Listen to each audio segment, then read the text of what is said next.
په پکتیا کې د اطلاعاتو او کلتور ریاست د هنر او فرهنګ امریت له لوري د فرهنګي او هنري جایزو د کانکور سیالیو په اړه یو ورځنی سمنار ترسره شو. مسؤلین وایي د یاد سمنار موخه یې دغه ولایت لیکوالان، شاعران، نقاشان او نور هنرمندان د یاد سیالیو شرایط او بڼې سره بلدتیا وا ترڅو وکولای شي خپل آثار د هیواد په کچه وړاندې کړي.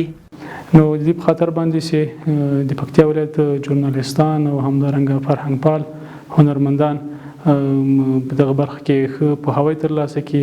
د دې په مناسبت باندې سمینار دایر شوی و چې زیاته برخه د عامه پوهاوی وه. د سمینار ګډونوال دا ډول پروګرامونه ډیر ګټور بولي او وایي چې دا ډول سمینارونه هغوی ته فرصت ورکوي ترڅو خپل آثار د سیالۍ لپاره برابر او تنظیم کړي.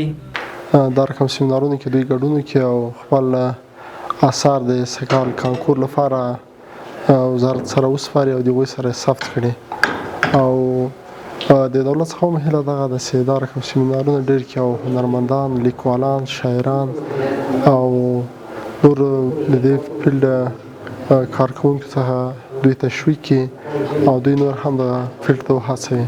فرهنګیانو مې دا خواهش ده چې به خپل آثار د سیالۍ کې راوړي، خپل هغه استعداد مو ګوري، څومره استعداد لري، دوی ته معلومیږي چې څومره استعداد لري او څومره د ټولو هنرمندانو نه، ادبیان، لیکوالانو نه د خواهش ده چې باید د سیمینارو کې ګډون وکړي او د سیالۍ کې باید ضروري ګډون وکړي.